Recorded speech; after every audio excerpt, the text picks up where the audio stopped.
Hey everyone, it's Friday, which means we hit the week's top 5 stories quickly before diving into the biggest stories today. Let's go.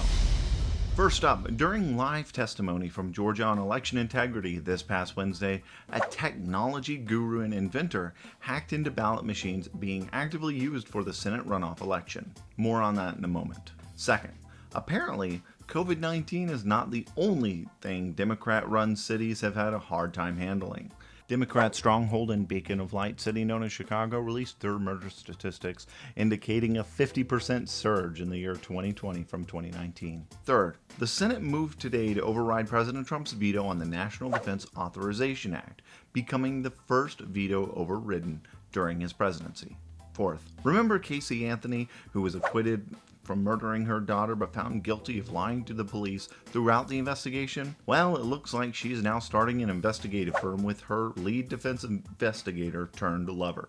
And finally, CNN continued their tradition last night of getting hammered live on air. Andy Cohen did not disappoint in illustrating just how far the network has fallen when he attempted to pressure Anderson Cooper to drop some acid. Yes. You ever done acid? No. Really? No. Well, it's time.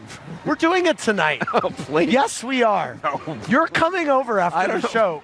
And that's the Fast Five. Well, it's 2021, and do you know what that means?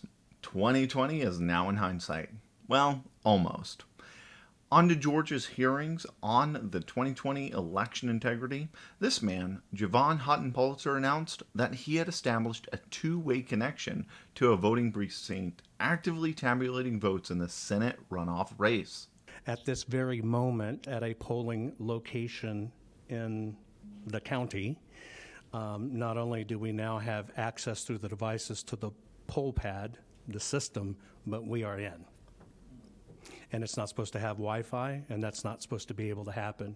So we've documented now. It's communicating two ways in real time, meaning it's receiving data and sending data. Should never happen, shouldn't be Wi-Fi. We've now documented it in real time. Can I ask him one question? What effect could somebody with dishonest purposes, what could that person do given this access that's going on right now in Fulton County? Statistically, what can be going on when you have an operation like this is as that data is being exchanged and somebody's in it, can actually siphon off that data, modify the data, and feed it right back into the system, or kind of do a pump and dump in real time, right? Gizmodo was quick to point out that Pulitzer was behind the widely referenced worst invention of all time, the QCAT reader, without pointing out that he has patents being used by companies from Google to IBM. Now, given that Senator Hawley announced publicly that he will be the senator signing his name to an objection, I'm very interested to see what comes of January 6th. Now let's dive into the incredible accomplishment by the Trump administration that begins today, which is the Hospital Price Transparency Act. In yesteryear, most prices would be confidential, information only known between the hospital and the insurer they negotiated the discount price with.